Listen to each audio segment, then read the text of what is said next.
Здравейте на всички! Както добре знаете, аз съм Скрилрок и днес ще разгледаме числовите неравенства. Още в първи клас ние се учихме кое число е по-голямо от другото. По-късно усвоихме числовата ос, а по-наскоро уравнения с и без неизвестни. Сега е време да струпаме тези знания на едно място.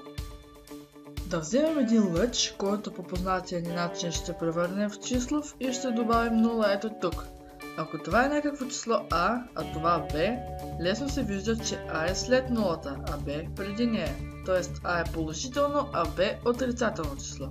Ние вече знаем, че колкото по-надясно в числовата ос е едно число, толкова по-голямо е то. Следователно, ако вземем още две числа C и D ето така, то C ще е по-малко от Б и D по-малко от А.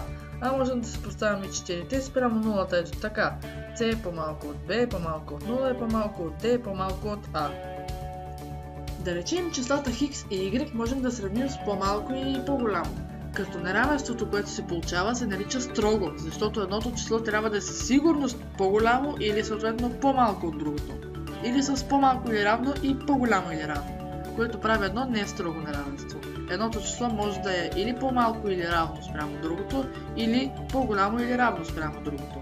Но ако X е равно на 3, а Y на 2 и знакът между тях е по-малко, тогава казваме, че неравенството е невярно. Ако или сменим мястото на числата, или обърнем знака, то тогава то ще е вярно. Добре, да се върнем на А по-голямо от Б. Неравенствата, дошъщо като равенствата, имат свойства, т.е. какво може да се прави с тях. Ще ги представим. Първото свойство. Ако А е по-голямо от Б, то и Б е по-малко от А. Това е доста себеобясняващо се. Второ, ако С е по-голямо от А и А е по-голямо от Б, то и С е по-голямо от Б. Трето, ако към две страни на вярно неравенство прибавим или извадим число или числов израз, неравенството си остава вярно. Четвърто, ако и двете страни на вярно неравенство се умножат или разделят на положително число, неравенството остава вярно, а на отрицателно неравенството е вярно само с обърнат знак. Пето, ако се съберат почленно еднопосочни неравенства, то сбора остава верен. Шесто, ако от едната страна на вярно неравенство се прехвърли събираемо в другата с противоположен знак, то полученото неравенство е вярно. Добре, вече знаем свойствата на неравенствата, но какво става, ако в това тук сложим един хикс? Получава се неравенство с едно неизвестно. Да решим такова неравенство означава да намерим решенията или да открием, че няма такива. А решение на неравенство с едно неизвестно е такава стойност на неизвестното или променливата, в случай хикс, че неравенството, което се получава при заместването, е вярно. Ако сега вземем тези две неравенства с неизвестно хикс, които се различават само по едно разместено число, можем да ги наречем еквивалентни, защото две такива се наричат така, ако имат общи решения. При решаване на неравенството отделните фази също са изрази, еквивалентни помежду си. Във всяка фаза се извършва действие по една от трите теореми за еквивалентност. Теорема 1. Теорема за заместване. Когато се извършват действия, например разкриване на скоби, събиране, изваждане, умножение, деление, съкращаване и така нататък, това е все едно се заменя израза с еквивалентен на него. Теорема 2. Теорема за прехвърляне. Ако едночлен или израз се прехвърля от едната страна на неравенството с противоположен знак в другата, то неравенството е еквивалентно на даденото. Теорема 3. Теорема за умножение или деление с число. Ако се умножат или разделят и двете страни на неравенството с положително число, полученото неравенство е еквивалентно на даденото, но с отрицателно. Полученото неравенство е еквивалентно на даденото само ако се обърне знака му. Разбира се, могат да се унищожават по два противоположни изрази от едната страна или два тъждествени, т.е. с еднакъв знак от двете страни на неравенството. Добре, ако сега съставим едно ново, състоящо се от букви неравенство като това тук, то съдържа константи А и Б и променливи хикс. Затова се нарича линейно с едно неизвестно. Когато едно такова се решава и се стигне до променлива с коефициент 0, например така, тогава винаги 0 хикс е равно на 0, за което и да е хикс. Така че при хикс по-голямо или равно на 0, всяко число е решение, а при хикс бе по-малко от 0 няма решение. Параметричните неравенства са линейни неравенства, при които решението зависи от константите, тук наричани параметри. При фаза от решаването като тази се разглеждат три случая. Първи, коефициентът пред хикс по-голям от 0, втори, коефициентът пред хикс по-малък от 0 и трети, коефициентът пред хикс равен на 0, като при всеки един се намира стойност на параметъра и на хикс, но изразена чрез а, например. Решения на неравенства могат да се онагледяват и чрез графики.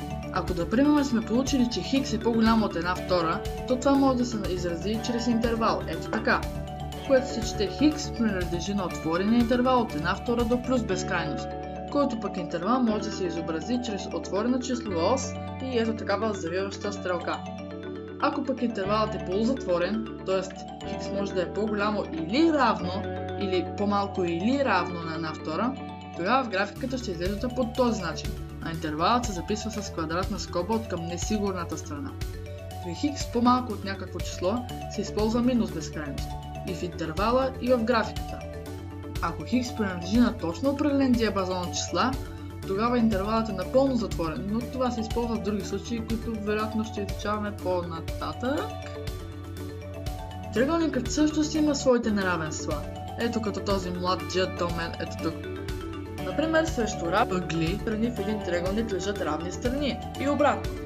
Също така срещу по-голям ъгъл лежи по-голяма страна, от което следва, че срещу най-големия ъгъл лежи най-голямата страна, а срещу най-малкият най-малката.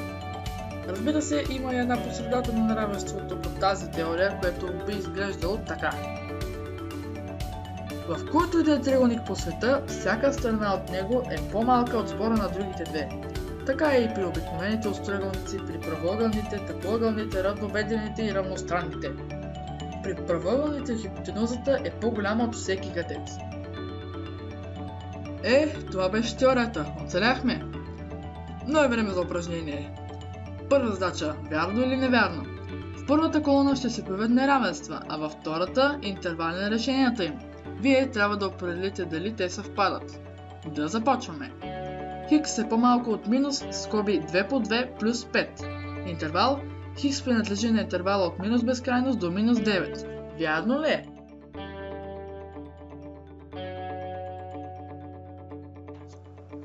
Не е вярно. Хикс по-малко или равно от 9. Интервал. Хикс принадлежи на интервала от минус безкрайност до 9. Вярно ли е?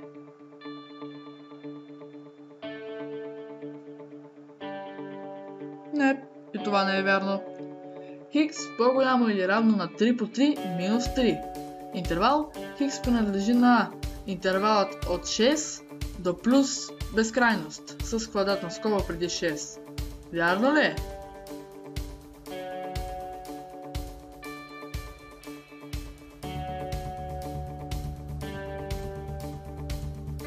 Да, това вече е вярно. Хикс е по-малко от 8 втори по 3. Интервал. Хикс принадлежи на интервала от 12 до плюс безкрайност. Вярно ли е?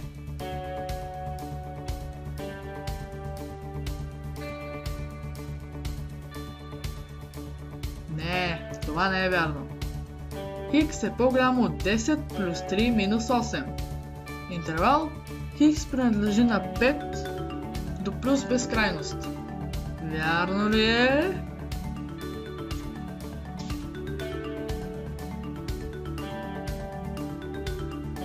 Да, това е вярно. Добре, това е запис, така че няма как да ви кажа браво или нещо подобно, съжалявам. Не знам как сте се справили, но силно и искрено се надявам да е добре. Продължаваме. Втора задача – интервални графики. Отново определяте дали има съответствие, като в лявата колона ще се появят интервали, а в дясната графики. Първи интервал. Хикс принадлежи на полузатворения интервал от 6 до плюс безкрайност. Ето го и интервала представя с графика. Вярно ли е?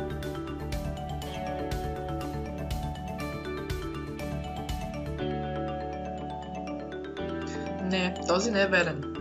Втори интервал. Хикс принадлежи на отворения интервал от минус безкрайност до 0. Ето е графиката. Вярно ли е?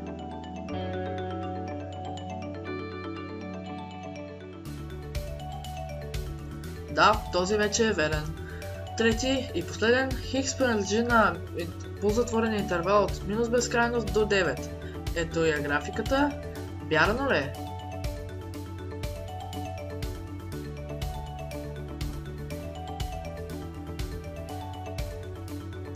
Да, той е верен. Добре, продължаваме с трета задача. Ето е и нея. Задача трета. Параметрично неравенство. Просто решете това и представете трите случая. Имате 1 минута, а след това паузнете видеото, ако някой има отговор.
Времето свърши. Спрете видеото, ако някой може да отговори, ако ли не, продължаваме. И така, трите случая тук са: при 5a плюс 2 по-голямо от 0, следва, че хикс е по-малко от 6 върху 5a плюс 2. При 5a плюс 2 по-малко от 0, т.е. a по-малко от минус 2 пети, следва, че хикс е по-голямо от 6 върху 5a плюс 2. При 5a плюс 2 равно на 0, т.е. a е равно на минус 2 пети, следва, че 0 хикс е по-малко от 6, т.е. всяко хикс е решение.